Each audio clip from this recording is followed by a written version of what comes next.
If you give a person enough rope, they'll eventually hang themselves. That's a little bit of what's going on with Sam Hyde.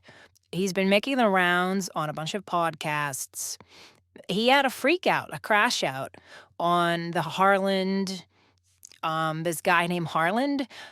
I just know him as the state trooper from Dumb and Dumber. He was trolling Sam Hyde during the podcast, and Sam Hyde flipped over the podcast set and was literally from the clip I saw was trying to physically intimidate and I think in a few instances push around Harlan. It's just funny that the fucking, the white supremacist, white nationalist types who love Sam Hyde are always talking about how black people are low IQ and emotional and always have to get violent. Meanwhile, their fucking idol Sam Hyde is doing just that. Seriously, because Sam Hyde has done the same exact he did the same exact thing to Matan Evanoff. When Matan was cracking jokes and trolling Sam Hyde, Sam literally put his hands on him. And allegedly, not the first time he's put his hands on an underage person. My problem with Sam Hyde is that he's such a one-trick pony. He gets glazed. His fucking fans glaze him as this genius comedian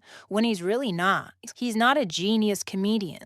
He doesn't even really construct jokes so much as he just says horrible shit and just bullies people. His delivery and his presentation is always irony and ironic.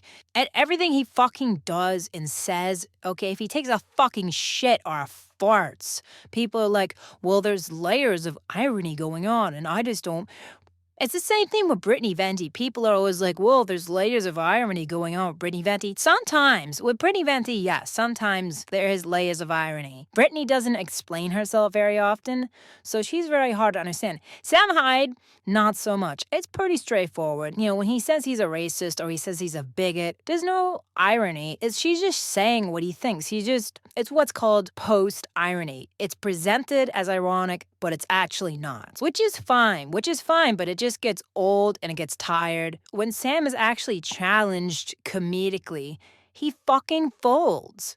He just has to resort to being physically intimidating. Literally, with Matan Evanoff and now Harland, he just gets violent or he just gets physical. He's just trying to physically intimidate people to get control because he can't handle not having control of a situation, being belittled, so he has to use his size because he's not that fucking smart, he's not that clever, and he's not that funny. And I think, honestly, I'm more annoyed with his fucking followers than I am with him. And that's why it was so therapeutic to see him when he was on that podcast, that guy Mayhem was trash talking him. And somehow I just took it like a bitch because this Mayhem guy was pretty fucking big and seemed like he could throw down. So Sam couldn't just get up and start fighting him or trying to physically intimidate him because it wouldn't have fucking worked. And he knew that. So that's why he was more submissive. And it was just funny because he's a bully. He is a bully.